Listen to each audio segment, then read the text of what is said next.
नमस्कार श्रोता बंधु, आज मु आपण मानक भेटी दौची एक जगन्नाथ उपरे आधारित लेखार कविताटीर कवि होउचंदे कवि करुणाकर मल्लिक। कविताटीर शीर्षक हेउची केते दुख आउ दब हे। केते दुख आउ दब हे ठाकुरे, जनमरु मुझे दुखी, दुखर सागरे केते बुड़ाइब, पड़िलेणी मुझे थकी।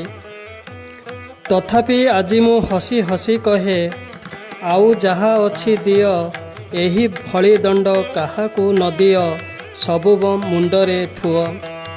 दुख मोर एबे सुख पालटिछि, आउ किबा देव दुख, दुखर पहाड़ मुंडेई बहुची, मने करी ताकू सुख।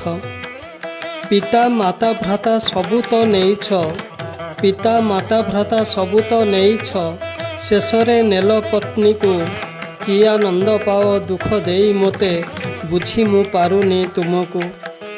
संसारर दुख जेते अछि प्रभु, संसारर दुख जेते अछि प्रभु, दियो मो मुंडरे लदी, बोही बोही सबु न पड़िबी थकी, तमर मु प्रतिनिधि।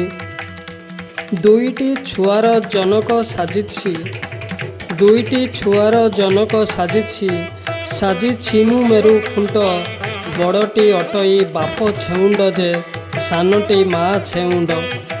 श्राद्ध देवा मोर कपाल रे लेखा, श्राद्ध देवा मोर कपाल रे लेखा, एहा कि विधि विधान, केउ जन्म पाप ए जन्मे भोगुछि, रक्षा कर भगवान।